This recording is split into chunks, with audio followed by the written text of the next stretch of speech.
문제는 타이밍. 이제 우리가 셀 차례다.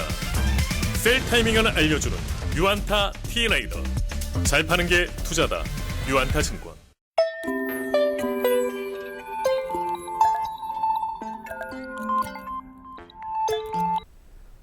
예, 안녕하십니까. 유안타증권 글로벌 투자정보센터의 최현재입니다. 오늘은 최근에 시장이 어느 정도 조정을 좀 받고 난 다음에 계속해서 횡보가 이어지고 있는 상황인데요. 이러한 어떤 횡보를 이끌었던 인플레이션에 대한 우려와 그런 부분들이 향후에 어떻게 시장을 영향을 미칠까에 대해서 좀 말씀을 드리도록 하고요. 그 과정에서 어떤 업종들이 좀 주목을 받을 수 있는지 이런 부분들을 좀 정리를 해서 말씀을 좀 드리도록 하겠습니다. 최근에 시장 상황을 보면은 코스피 지수 기준으로 한 3,200포인트 정도까지 갔던 지수가 한때는 3,000포인트를 아래로 하향 돌파를 하기도 했었는데요. 최근에는 3,000포인트하고 3,100포인트 사이에서 어느 정도의 박스권의 움직임을 보여주고 있습니다. 이런 모양이 나왔던 가장 큰 이유 자체는 사실 최근에 미국의 국채금리가 상승하는 그런 모습들을 좀 보여주면서 그동안 시장의 성장을 이끌었던 유동성에 기반한 어떤 유동성 장세가 조금 종료되는 게 아니냐. 혹시 국채금리가 계속 올라가면서 연준이 금리를 인상을 하게 되면은 시중의 유동성을 회수되면서 그런 부분들이 또한 마찬가지로 유동성 장세에 부정적인 영향을 미치는 게 아니냐. 이런 우려들이 좀 커지고 있는 부분들이 지금 시장에 영향을 부정적으로 미치는 가장 큰 원인이라고 보시면 될 것 같습니다. 그래서 향후의 시장의 흐름 자체가 결국 관심이 있는 것이 지수가 추가적으로 조정을 받을지 아니면은 기간 조정 이후에 다시 상승을 할지, 상승을 한다라고 하면은 주도를 하는 업종이 기존의 성장주일지 아니면 최근에 많이 언급이 되고 있는 경기 민감주가 시장을 선도하게 될지에 대해서 하나씩 살펴보도록 하겠습니다. 여기 이제 제목을 인플레이션과 함께 오는 것들이라고 좀 말씀을 드렸는데 보시면은 최근에 시장부터 좀 간단히 좀 그 점검을 하고 넘어가도록 하겠습니다. 현재 시장의 움직임을 보면은 2020년도까지만 하더라도 굉장히 강한 시장의 상승을 보여줬습니다. 한국 시장 같은 경우도 좀 보시면은 2020년도에 한 30% 정도가 코스피가 상승을 했고요. 미국의 나스닥 시장 같은 경우는 거의 40% 이상 성장하는 모습을 보였습니다. 이랬던 부분들이 최근에 2021년도에도 여전히 한국 시장이 한 자릿수 중반 정도, 그 다음에 대만이라든지 아니면은 홍콩 증시도 플러스를 나타내고 있고요. 일본 이런 부분들도 플러스 성장세를 지속을 하고 있습니다. 특히나 작년에 보시면은 안 좋은 성장률을 나타냈던 영국이나 프랑스와 같은 유럽의 증시들까지도 플러스의 어떤 수익률을 좀 기록을 하고 있어서요. 이런 부분들이 전반적으로 봤을 때는 시장 자체는 2021년도에도 연초 대비해서 계속 플러스 수익률을 내는 강세장의 어떤 구간 아래는 여전히 놓여 있다 이렇게 보여지고 있는데 아까 처음에 말씀드렸던 것처럼 최근에 시장의 변동성 자체가 계속해서 확대되는 부분이 있기 때문에 시장이 끝난 거 아니야? 최근에 사실 시장의 거래대금 추이를 보면은 올해 1월 달만 하더라도 코스피 시장과 코스닥 시장을 전부 합쳐서 하루는 60조를 넘어간 적도 있었고요. 1월 달에 평균적으로 일평균 거래대금이 40조 원을 넘기다가 2월 달에는 30조 원대로 하락을 했고요. 지금 3월 달에는 20조대 후반까지 그런 하락을 한 그런 상황입니다. 그래서 시장에 어떤 에너지가 많이 소진되는 부분들이 있지 않나 이런 우려가 좀 나오고 있고요. 고객 예탁금 추이만 보더라도 1월 초에 70조 이상 기록했던 고객 예탁금이 물론 지난주까지 통계가 나와 있어서 SK 바이오사이언스 공모주 청약 때문에 좀 준 부분도 있긴 하겠지만 고객 예탁금이 60조 아래로 잠시 떨어지는 모습도 보이면서 그동안의 시장의 상승을 이끌었던 개인 투자자들의 실탄이 조금씩 떨어지는 거 아니냐 내지는 시장 참여도가 좀 떨어지는 게 아니냐 이 부분이 주식시장이 향후에 좀 부진한 모습을 보일 거라고 예상을 해서일지 아니면 조금 더 최근에 수익률이 굉장히 좋은 비트코인 시장으로 옮겨서일지 모르겠지만 그 올해 초까지 보여줬던 어떻게 보면 가깝게 보면은 작년 11월 달 이후에 약 석 달 동안의 강한 시장의 모습은 분명히 좀 아닌 것 같습니다. 그래서 이런 부분들 자체를 봤을 때 특히나 신흥국 시장 중심으로 변동성이 좀 확대되는 모습을 많이 보여주고 있는데요. 보시면은 올해 전 세계 글로벌 주요 증시 지수의 변동성을 보면은 그냥 보통 우리가 많이 쓰는 주식에서 많이 쓰는 캔들 차트로 나타냈는데요. 한국 시장이라든지 중국이나 브라질, 그 다음에 여기 보시는 것처럼 뭐 대만 같은 경우도 그렇고요. 특히나 기술주 중심의 나스닥 시장 같은 경우는 보시면은 뭐 윗꼬리를 달았다라든지 아니면은 아랫꼬리를 달았다라든지 이런 모습을 보이면서 시장의 변동성이 좀 확대되는 모습을 보였고요. 오히려 S&P 지수 같은 가치주 중심의 어떤 지수들은 보시면 프랑스 같은 경우도 그렇고요. 양봉을 그냥 보여주면서 이런 부분들이 가치주 중심의 시장은 지속적인 안정적인 상승을 지속하는 반면 신흥시장이라고 나타내는 어떤 변동성이 큰 성장주 중심의 시장들은 조금 흔들리는 모습이 분명히 감지가 되고 있습니다. 특히나 보시는 것처럼 미국의 10년물 국채금리하고 그다음에 주가지수 간의 상관계수를 좀 보시면요.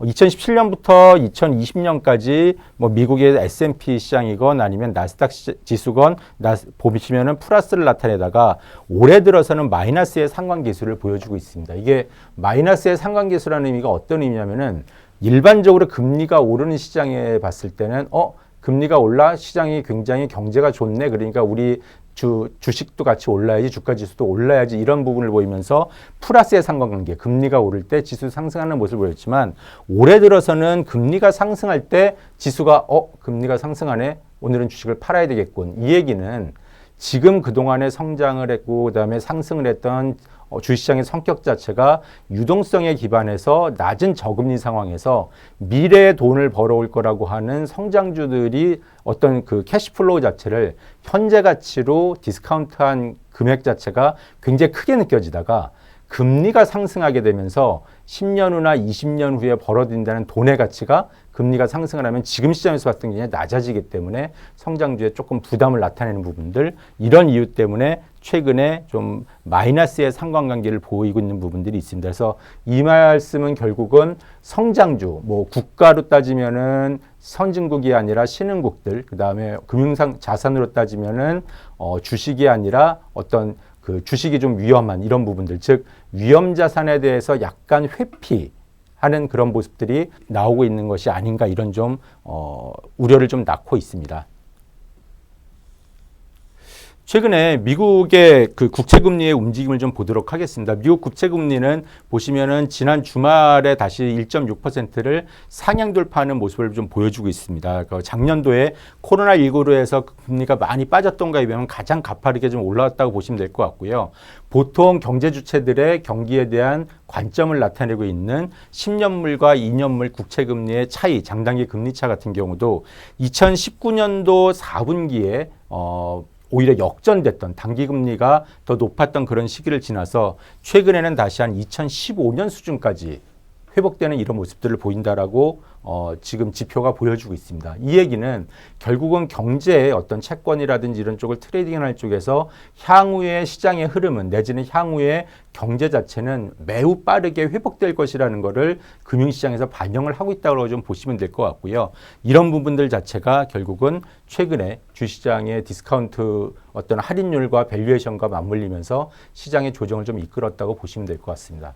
문제는 여기서 혹시 하나 확인을 하셔야 될 부분들이 과거에 보통은 시장이 성장을 하고 그다음에 주가 지수가 상승하는 시기를 본다라고 하면은 그러면 경기 회복이 일반적으로 나타나는 시기에 주가 지수는 상승하는 모습을 보였습니다. 즉 국채금리에서 나타나고 있는 이런 모습들이 경기가 회복된다는 건데 그러면 이게 시장이 별로 안 좋은 거야? 주식이 이것 때문에 빠져야 되나? 이런 부분들을 이제 시장이 걱정하고 있다는 의미인데 보통 과거 같은 경우에는 일반적인 경기 순환 사이클에서는 금리가 낮은 시점은 경기가 안 좋습니다. 그렇기 때문에 굉장히 낮은 시점에서 주가가 안 좋았다가 점점 경기가 회복되면서 금리가 상승을 하고요. 그러다 보면은 결국 주가 지수 상승을 하게 되는데 성장하는 국면에서는 경제 GDP 성장률 관점에서 선진국보다는 뭔가 신흥국이 훨씬 더 높은 성장률을 기록하기 때문에 금리가 오르는 사이클에서는 일반적으로 신흥국 증시가 강했던 게 일반적인 사실입니다. 근데 문제는 지금의 증시의 국면 자체는 그런 일반적인 경기 순환 사이클이 아니라 작년도에 코로나19로 해서 각국 중앙은행들이 굉장히 또 정부들이 많은 돈을 시장에 쏟아부었기 때문에 유동성이 굉장히 풍부하게 공급이 되면서 주가 지수가 상승을 하는 어떻게 보면은 경기가 아직 따라오지 못했는데 지수가 먼저 상승하는 모습을 보였기 때문에 오히려 경기가 회복되면서 금리가 오릅니다. 그래서 여러분들이 지금까지 사셨던 주식들이 올랐던 원동력이었던 유동성 내지는 성장에 대한 기대 자체가 이제 조금씩 훼손될 겁니다. 이런 이유 때문에 최근에 주가 조정이 나오고 있다고 보시면 될 것 같습니다. 미국 연준 같은 경우는 보시면은 지난 12월 달에 그 FOMC에서 나타냈던 부분들 보면은 미국 연준은 미국의 인플레는 2% 정도의 수렴을 할 거라고 생각을 하고 있고요. 그리고 지금 현재 낮은 인플레이션율은 충분히 감내할 수 있고 혹시나 오버슈팅을 하더라도 2% 평균적으로 맞추면은 통화 정책의 변화를 가져오지 않겠다라는 생각을 가지고 있는데 최근에 음식료라든지 에너지대라든지 주택 관련된 부분들의 물가가 굉장히 좀 빠르게 상승을 하고 있기 때문에 이 부분들이 연준의 어떤 그 금리 인상 카드를 조금 만지작거리게 되지 않을까. 그리고 혹시 연준이 당장 금리 인상을 하지 않더라도 조만간 연준이 금리 인상 쪽으로 매파적인 스탠스로 전환할 것이라고 예상한 시장 참여자들이 주식을 좀 매도하는 그런 상황을 좀 불러일으킬 수도 있을 것 같습니다. 뭐 이거는 너무나 당연하고 지난번에도 한번 보여드렸던 내용인 것 같은데요. 작년도에 워낙 유가가 낮았기 때문에 올해 유가가 지금 현재 60불 내에만 유지한다고 하더라도 이 연두새로 나타낸 전년 동기 대비 증감률은 굉장히 높게 나타날 수밖에 없을 것 같고요. 그래서 작년 한 해 동안 그렇게 유동성을 풀었음에도 낮은 물가를 유지하게 해줬던 이 유가 부분의 마이너스 기여도가 올해 3월 달부터는 플러스 기여도로 돌아서면서 전체적인 이 CPI 소비자 물가지수의 상승률 자체를 2% 이상으로 순간적으로 들어 올리는 그런 역할을 하게 될 거라고 생각을 하고 있습니다. 그래서 이런 물가에 대한 부담들, 그다음에 물가에 대한 부분과 좀 다르긴 하지만 경제 성장에 대한 기대 자체가 최근에 주식시장을 계속 누르고 있다라고 다시 한번 좀 확인을 해야 될 것 같습니다. 문제는 여기서 연준 얘기를 계속 하고 있는데 연준이 왜 그러면은 최근에 물가 상승이라든지 이런 부분들에서 고민을 하고 연준이 금리를 또 왜 올려야 되는지에서 말씀을 좀 드리도록 하겠습니다. 미국의 연준의 제도는 뭐 5가지 정도가 있는데 가장 크게는 이 2가지입니다. 첫 번째가 고용, 완전 고용 내지는 고용을 가장 높은 수준에서 유지를 하고요. 또 하나가 물가 수준을 안정적으로 유지를 하는 것이 연준의 가장 큰 목표라고 보시면 될 것 같습니다. 최근에 미국의 그 중앙정부가 지속해서 재정정책을 많이 쓰고 있는데 연준의 목표는 딱 하나입니다. 정부가 재정 지출을 하고 그다음에 국채를 찍어서 돈을 열심히 풀고 있는데 그 재정 지출 자체가 부담이 되지 않도록 여기서 보이시는 것처럼 실질금리를 마이너스로, 즉 지금 돈을 꾼 가치보다 몇 년 후에 돈을 갚을 때 그 가치가 훨씬 낮게 실질금리는 마이너스로 만들어주기만 하면은 정부가 부담 없이 열심히 재정정책을 써서 지금 연준의 목표 중에 하나였던 완전 고용을 이룰 수 있게 만들 수 있다라고 생각을 하기 때문에 연준은 그 부분을 도와주는 거고요. 만약에 최근에 보시는 것처럼 기대 인플레이션이라든지 아니면 10년물 국채 금리가 굉장히 빠르게 올라오면서 실질금리가 상승을 해서 정부에 부담이 된다라고 하면은 다시 한번 연준은 자기네들의 2번째 목표였던 안정적인 물가 성장을 유지를 하는 쪽으로 다시 시선을 돌리게 되지 않을까. 즉 현재는 코로나 때문에 실업이 늘어나면서 고용을 유지하는 게 가장 중요하지만 또 하나의 목표인 안정적인 물가 상승을 연준이 컨트롤을 해야 되기 때문에 연준의 목표가 바뀌는 순간 자체가 주식시장에는 조금 안 좋은 국면이 되지 않을까 이렇게 보셔야 될 것 같습니다. 근데 문제는 최근에 특히 미국의 상황을 보면은 경기가 회복되고 그다음에 연준이 우려를 하고 있는 물가가 상승을 하고 금리가 상승을 하는 국면을 빨리 앞당길 수도 있다라는 그런 뭐 우려, 어떻게 보면은 경제가 좋아지는 긍정적이긴 하지만 주식시장 측면에서는 조금 부담이 되는 부분들이 존재를 하고 있습니다. 보시면은 왼쪽을 보시면은 전 세계 각국들의 코로나19 백신 접종률 현황인데요. 보시면은 미국은 굉장히 빠르게 백신을 지금 접종을 하고 있고요. 보시면은 칠레라든지 여기 보시는 뭐 이스라엘 이런 분들은 특히나 유럽 쪽 같은 경우도 높은 백신 접종률을 보이고 있습니다. 전 세계 평균 기준으로 봤을 때 지금 전 세계 약 4% 이상 정도가 접종이 완료된 상황이고요. 보시면 국가별로 보시면은 이스라엘은 벌써 100%를 넘었고 미국 같은 경우도 여기 하루 이틀 사이에 지금 32%까지 올라왔고요.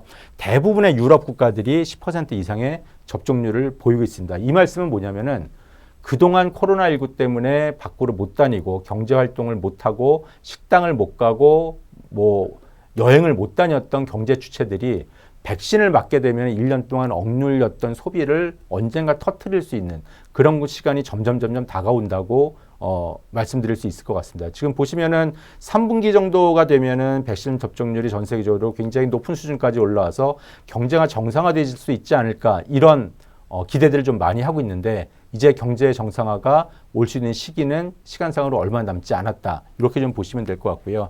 또 하나 보여드릴 게 보시면은 이 부분은 미국의 가계 저축률과 전체 저축액입니다. 보시면은 그 노란색으로 나타낸 부분은 미국의 가계의 저축률인데 보통 과거에는 5%대 정도 있었던 부분들이 작년도 그다음에 최근에 정부가 현금을 지급하는 부분들이 나오면서 굉장히 높은 저축률이 한때 30% 높은 수준까지 올라갔고요. 전체 저축액 추이를 보더라도 뭐 최근에는 2배, 3배 정도까지 올라와 있는 그런 상황입니다. 여기 보시는 것처럼 작년에 미국 중앙정부가 코로나19로 인해서 쏟아부은 돈 자체가 작년 3월 달에도 돈을 현금을 막 지급을 했는데 그 당시에 지급했던 금액 자체가 전체 GDP의 한 10% 정도가 되고요. 그다음 지난주부터 시작을 했죠. 뭐 현금을 1인당 1,400달러 정도 지급을 하는데 이 부분 자체도 전체 금액 1.9조 달러 자체는 전체 GDP의 9% 정도를 차지하기 때문에 경제가 감당할 수 있는 이상의 범위의 돈이 지금 풀리고 있다. 거기다가 경제 주체들은 그동안 아직 불확실성이 많기 때문에 돈을 쓰지 않고 계속해서 저축률과 저축액을 높이면서 돈을 쌓아놓고 있다. 그럼 이런 부분들이 앞에서 말씀드렸던 대로 백신 접종이 원활하게 이루어진 이후에 경제활동을 재개를 하면서 이 억눌렸던 소비를 지출하게 되면은 인플레이션은 결국은 어쩔 수 없이 피할 수 없는 부분들이라고 좀 이해를 하셔야 될 것 같습니다. 그래서 결국 그런 소비의 어떤 폭발과 그다음에 인플레이션의 그 상승, 그다음에 국채금리의 상승 자체는 아까 제일 앞에 시작하면서 말씀드렸던 유동성에 기반한 낮은 금리를 베이스로 한 시장의 상승, 그동안의 유동성 장세를 조금 훼손시키는 그런 우려가 있지 않을까 생각을 하고 있습니다. 지금 보시면은 최근에 이제 장단기 금리 차가 특히나 그래서 그런 부분들이 온다고 했을 때 장단기 금리 차가 확대되는 국면, 일반적으로는 연준이 기준금리를 올리는 국면이라고 보시면 될 것 같은데요. 보시면은 밸류 스탁 대비해서 그로스 스탁, 즉 성장주들의 상대 성과를 좀 본다라고 하면은 이렇게 금리가 올라가는 부분들에서는 성장주들은 조금 안 좋은 그런 부분들을 좀 수익률을 보이고 금리가 오히려 내려가는 부분들에서는 성장주들이 더 좋은 성과를 좀 보여줬기 때문에 지금 아까 말씀드렸던 경제활동이 재개가 되면서 금리가 올라가는 시기에는 성장주들이 분명히 부담이 되고요. 일반적으로 경기 민감 업종들이 많이 포진을 해 있는 가치주들 쪽에 좀 관심을 가져야 되는 시기가 아닌가 이렇게 일단은 정리를 좀 하실 수 있을 것 같습니다. 그래서 지금의 최근에 뭐 한 달 정도의 일정 정도의 기간 조정 기간을 보면은 지수가 급락을 한다라든지 아주 패닉 상태로 많은 큰 폭의 어떤 그 가격 조정이 나오지는 않을 것 같고요. 어느 그 높이 많이 올랐던 성장주들이 어느 정도 시장에서 뒤로 좀 물러나고 그냥 그동안에 상승을 못했던 뭐 여기서 나타내는 S&P 500 같은 이런 가치주들이 시장의 전면으로 부각을 하는 그런 어떤 포트폴리오상의 로테이션이 좀 나오지 않을까, 요 정도 수준에서 시장의 조정이 마무리되지 않을까 이렇게 예상을 하고 있습니다. 근데 문제는 보면은 시장이 민감주로 바꿔 타세요. 시장이 좀 조정이 있을 것 같아요. 이런 얘기들은 사실들은 많이 나왔습니다. 근데 그 타이밍과 그다음에 어떤 조건이 이루어졌을 때 그런 모습들이 나올까에 대해서 먼저 고민을 해보면은 뭐 오늘하고 내일 밤에 있을 미국의 FOMC 회의에서 그 기회를 좀 찾아볼 수 있을 것 같습니다. 보시면은 지금 미국의 그 FOMC 회의를 할 때마다 미국의 연방준비이사회에서 향후 미국의 경제의 어떤 성장률이라든지 아니면 실업률 이런 부분들에 대해서 계속 프로젝션을 합니다. 보시면은 지금 미국의 경제에 대해서 연준의 스탠스 자체는 지속적으로 개선되는 쪽으로 생각을 하고 있습니다. 작년도에 코로나가 처음 퍼졌을 때만 하더라도 2020년도에 GDP 성장률 자체가 마이너스 6.5 정도까지 안 좋아질 거야 하다 결국에는 연말에는 한 마이너스 2.4 정도로 경제는 점점 개선되는 쪽으로 봤고요. 근데 보시는 것처럼 실업률도 처음에는 한 10% 2020년 연말에 가지 않을까 했는데 12년도에는 6.7 정도 실업률 그 정도밖에 안 올라가 라고 시장에 대해서 좀 긍정적으로 봤던 측면이 있습니다. 그리고 인플레이션 같은 경우도 보시면은 2022년 기준으로 봤을 때 2020년 6월에만 하더라도 1.7%밖에 안 오를 것 같아요. 이 얘기는 경제가 크게 활성화되지 않는다는 의미인데 이 부분에 대한 프로젝션도 지금 지속적으로 올라가서 1.9까지 올라가기 때문에 연준이 작년도 한 2분기 정도에 미국 시장을 최악으로 봤던 거에 비해서는 지금 미국 시장은 생각보다 괜찮네 이렇게 스탠스가 많이 바뀌고 있다고 보시면 될 것 같습니다. 이에 따라서 미국의 연준이 지금 보시면은 그러면 기준금리를 그러면 어떻게 해야 될까 이런 부분들을 봤을 때 현재 미국의 연준 위원 17명의 스탠스는 2021년까지는 현재 제로금리를 그대로 유지를 하자라는 게 압도적인 의견이라고 보시면 될 것 같고 2022년 가서야 그래도 여기서 한 50bp 정도는 올려도 괜찮지 않을까 하는 사람이 한 명이 딱 있었습니다. 지난 12월 달 기준으로 봤을 때 그다음에 2023년도에 가서 기준금리를 여전히 제로금리로 가자라는 사람이 13명으로 많고요. 그래도 좀 올리지 하는 쪽 같은 경우가 작년 12월 달 기준으로 봤을 때 한 12명 그다음에 한 그 5명 정도는 올리자 이런 식으로 좀 바뀐 상황이라고 좀 보시면 될 것 같습니다. 근데 만약에 오늘과 내일에 있을 미국의 FOMC 회의에서 만약에 이 점도표가 바뀐다. 즉 2023년에 유지를 하자는 사람이 한 12명 정도인데 이게 뭐 줄고 올리자는 사람이 늘어난다든지 아니면 생각보다 빠르게 2022년도 현재 물가 상승률을 봤을 때 22년도에 올려야 될 거예요 하는 사람들이 이쪽에서 증가를 하는 모습이 보인다라고 하면은 그런 측면에서 봤을 때 시장이 좀 예상을 하기에 이거 보니까 생각보다 시장이 빠르게 좀 좋아지는 부분이 아닌가 이렇게 생각을 좀 할 수 있는 부분들이 있기 때문에 그런 부분들이 FOMC를 좀 봐야 되는 관전 포인트가 아닐까 생각이 되고 있고요. 보시면은 최근에 얘기가 나오는 게 금리가 너무 상승을 하다 보니까 연준이 일드 커브 컨트롤이라든지 아니면 오퍼레이션 트위스트를 좀 시행을 하면서 금리를 좀 이렇게 억누르면 되지 않나 이런 생각을 하시는 분들이 되게 많습니다. 근데 미국 연준은 사실 그러기가 되게 어려운 부분들이 만약에 YCC, 일드 커브 컨트리라는 거는 무제한적으로 장기 국채를 매입을 해주겠다는 거고요. 오퍼레이션 트위스트라는 거는 장기 국채를 매수를 해서 시중에 돈을 풀어준다는 그다음에 단기 국채는 매도를 한다는 이제 그런 부분이라고 보시면 될 것 같은데 가장 큰 문제가 이 정책을 썼을 때 만약에 효과가 없거나 아니면 우리가 경제학에서 일반적으로 얘기를 하는 것처럼 이런 우리가 좀 유동성 함정에 빠져 있기 때문에 통화량을 늘리는 게 전혀 수요를 자극하지 못한다고 판단을 하거나 이렇게 된다라고 하면은 결국은 연준이 이 방법을 쓸 수 없을 것 같은데 제 생각에는 가장 큰 거는 지금의 현재 물가 상승률과 경제 회복 속도를 봤을 때 하반기에는 어떤 방식으로든 간에 연준이 유동성을 회수를 하는 부분에 대해서 코멘트를 해야 될 것 같은데 그거를 얼마 남겨주지 않은 지금 시점에서 다시 한번 확정적 통화 정책을 새롭게 쓴다는 게 굉장히 부담스럽다라고 생각을 하고 있습니다. 그래서 결국은 이런 이유 때문에 연준은 국채 금리를 인위적으로 누르는 부분들을 좀 회피를 하고 있다라고 생각을 하시면 될 것 같고 다시 한번 말씀드리지만 목요일 새벽 정도에 나오긴 하겠네요. 한번 연준이 향후에 경제 프로젝션을 지금 어떻게 하고 있는지 그다음에 기준금리의 움직임을 어떻게 가져갈지에 대해서 발표하는 내용을 보시고 판단을 하셔서 만약에 그게 생각했던 것보다 기존의 스탠스보다 비둘기파적인 스탠스에서 매파적인 스탠스로 움직인다라고 하면은 시장은 다시 한번 충격을 좀 받을 수밖에 없다. 이렇게 이해를 하시면 될 것 같습니다. 그래서 지금 말씀드린 대로 인플레이션이 상승을 하고 인플레이션이 나타나고 물가 상승이 나타나고 그다음에 경제가 회복된다라고 하면은 어떤 업종에 대해서 관심을 가져야 될까에 대해서 한번 생각을 해봐야 될 것 같습니다. 그래서 그동안에 주도를 했던 성장주들 그다음에 미래에 굉장히 외형이 커질 거라고 생각했던 것들보다는 경기에 따라서 이익이 변화를 하는 경기 민감 업종 쪽에 관심을 가져야 되지 않을까 생각을 해서 그 부분들을 좀 말씀을 좀 드리겠습니다. 첫 번째로 반도체에 대해서는 꾸준한 관심을 계속 가져야 되지 않을까 생각을 하고 있습니다. 보시면은 반도체에 최근에 특히나 메모리 반도체 그동안에 삼성전자가 비메모리 쪽을 굉장히 많이 강조를 하고 있었는데 최근에 메모리 시장이 굉장히 빠르게 성장을 하고 있고요. 특히나 그동안 많이 쭉 하락을 했던 디램 가격 자체가 최근에 상승 턴을 한 상태이기 때문에 최근에 하이닉스도 그 이유 때문에 많이 오르긴 했지만 결국은 이런 부분들을 봤을 때 반도 시장은 굉장히 활성화가 될 것 같다. 그럼 여기서 드리고 싶은 말씀은 이런 부분들 때문에 결국은 향후에 반도체 업체들이 캐펙스를 많이 늘리지 않을까. 그러면 장비 업체 같은 경우가 수혜를 좀 받을 수밖에 없다라고 생각을 하고 있습니다. 최근에 보시면은 글로벌 탑5 반도체 업체들의 요 연두색은 캐펙스 크기를 나타내고 있고요.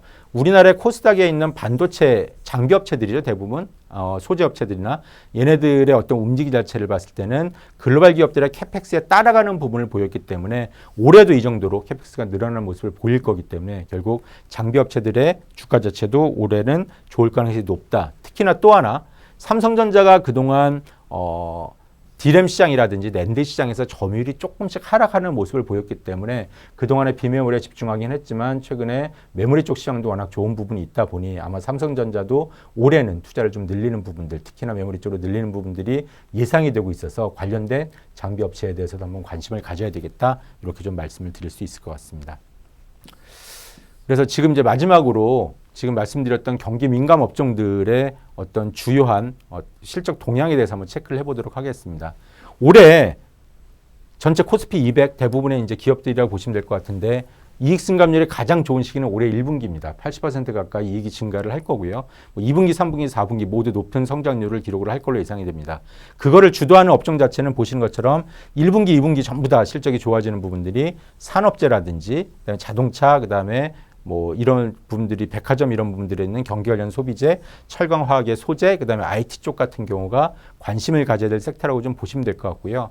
하나씩 좀 살펴보면은 산업재 쪽 같은 경우가 뭐 어저께 뭐 이사 대책이 뭐 제대로 될 수 있겠어 해서 건설주들 많이 오르긴 했는데 건설주라든지 아니면은 보시는 것처럼 뭐 기계 업종이라든지 이런 쪽 같은 경우는 사실은 뭐 이익률 자체는 올라오는 부분들이 있기는 하겠지만 지난 한 2년, 3년 동안의 움직임을 봤을 때보다는 절대 레벨은 조금 낮은 그런 상황이라고 좀 볼 수 있을 것 같은데요. 오히려 산업재 내부에서 봤을 때 산업재 내부에서 봤을 때 더 긍정적으로 예상되는 그런 섹터 같은 경우는 보시면은 최근에 주가가 많이 오르긴 했지만 글로벌 물동량이 늘어나면서 해운업종 같은 경우가 굉장히 빠르게 그 성장을 하는 그런 모습들을 좀 보여주고 있고요. 동시에 해운 쪽이 좋아지다 보니까 최근에 신조선인 어떤 새 배에 대한 그 생산이 많지 않았기 때문에 수주가 급증을 하고 있는 조선업종 같은 경우도 한번 관심 있게 가져야 될 부분이 아닌가 좀 생각을 하고 있습니다. 또 하나가 소재 같은 경우는 최근에 이제 그 주가가 많이 상승을 하고 있습니다. 철강제 가격도 오르고 화학 쪽의 스프레드도 많이 올라간 부분들이 있는데 보시면 아까 말씀드렸던 논리대로 레벨 자체는 최근에 2, 3년하고 크게 위쪽에 있지 않다. 그리고 어떤 그 YOY 증감률의 피크 자체가 올해 상반기를 끝으로 좀 떨어질 그런 모습을 보이기 때문에 소재 쪽 같은 경우는 지금 현재 여전히 좋긴 하지만 아마도 피크 시기 자체는 길어야 한두 달 내로 마무리되지 않을까 하기 때문에 이런 경기 민감 업종 중에서도 빨리 반응을 했던 소재 쪽 같은 경우는 조금 뒤로 미루셔도 될 것 같습니다. 보시면 이제 경기 관련 소비재 중에서 보시면은 자동차 같은 경우는 최근에 한 2년 전하고 비교해 가지고 확실히 이익 레벨이 올라온 부분들이 있기 때문에 최근에 전기차라든지 이런 부분까지 고려를 해서 관심을 조금 더 가지셔도 될 것 같고요. 그리고 보시면은 뭐 경기 민감 소비재들 중에서 뭐 사실 호텔, 레스토랑이라든지 이런 부분은 그냥 경기가 회복될 거에 대한 기대감만 가지고 있기 때문에 3분기, 4분기에 올라온다는 거에 대한 신뢰 좀 떨어지는 부분들이 있긴 하겠지만 아까 말씀드렸던 개인들의 저축이 많이 늘어난 부분들 그래서 소비로 이루어진다는 측면에서 본다라고 하면은 여러 가지 도소매라든지 이런 쪽은 분명히 실적 개선이 좀 확실성이 높은 그런 업체라고 좀 보시면 될 것 같습니다. 그리고 마지막으로 반도체 쪽을 본다라고 하면은 역시 반도체 쪽과 장비 쪽 같은 경우가 꾸준히 상승을 하고 이익 레벨도 과거 2, 3년에 비해서 훨씬 더 높아진 부분들이 있기 때문에 이런 부분들을 참고를 하시면서 매매에 대응을 하시면 되지 않을까 생각을 하고 있습니다. 그래서 오늘 뭐 그 여러 가지 말씀들을 드리긴 했는데 아마 여러분들께서 매매를 하시면서 주식을 하시면서 많이 느끼셨던 부분이라고 좀 생각이 되고 있고요. 결국은 지금 현재 상황은 뭐 시장을 나쁘게 볼 필요는 없을 것 같습니다. 시장이 나쁘게 돼서 주가가 크게 조정을 받는다는 게 아니라 경제가 좋아지면서 시장의 성격이 바뀌는 그런 국면이 있다고 이해를 하시면 될 것 같고요. 그 부분은 그 백신 접종의 어떤 접종률의 상승과 그 다음에 전체적인 가계의 어떤 지출 능력 자체가 많이 지금 확장된 상황이기 때문에 경기가 회복될 거고 그렇다라고 하면은 유동성 상황 하에서 저금리에 기반해서 올라왔던 성장주들이 아니라 이제 경기의 어떤 회복의 수혜를 입을 수 있는 경기 민감 업종 쪽으로 중심을 좀 시장의 중심 내진 포트폴리오의 일정 부분들을 조정을 해야 되는 쪽으로 대응을 하시 하시는 게 맞지 않을까 생각을 하고 있습니다. 그래서 오늘은 뭐 오늘 내일 있을 FOMC 포함해가지고 향후에 시장이 변화를 했을 때 어떤 부분을 주목을 해야 되고 그다음에 관심을 어떤 업종에 줘야 될지 말씀을 좀 드렸고요. 상황이 또 다음에 기회에는 어떻게 바뀌게 된다라고 하면은 그 부분에 대해서 다시 한번 또 설명을 드리는 시간을 갖도록 하겠습니다. 네, 끝까지 들어주셔서 감사합니다. 문제는 타이밍. 이제 우리가 셀 차례다. 유안타 T레이더.